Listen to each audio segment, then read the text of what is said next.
Sometimes detectives make some mind-boggling conclusions and we wonder how they came about it. Well, it's through inference. Hello friend, in this lesson we'll explore ways of providing evidence to inferences. So, what is inference?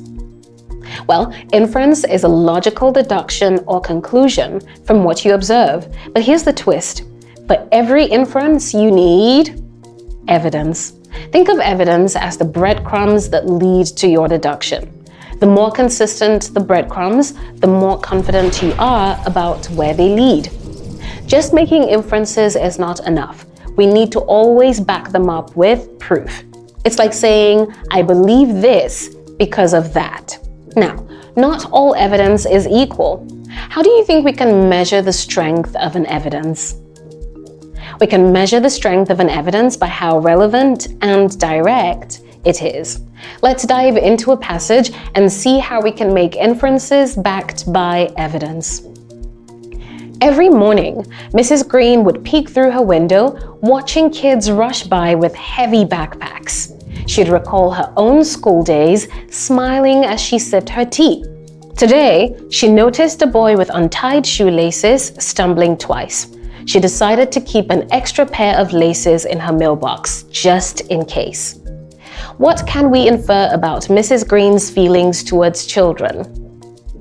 We can infer that she probably cares about them and misses her school days.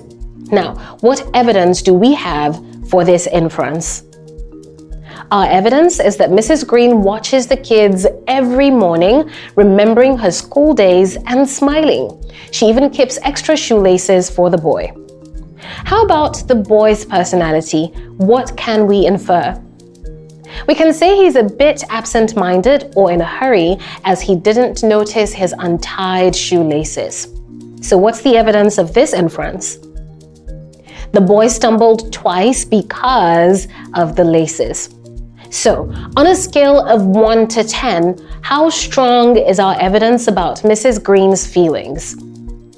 I'd say like 10. This is because the text gives direct actions of her caring nature. What about our evidence of the boy? How strong is it? I'd say a 7, and here's why. The boy might have other reasons for not tying his laces. Maybe he doesn't even know how to tie it. Well done, champ. Remember, inferences are logical deductions. Back them up with evidence, and always evaluate how solid that evidence is.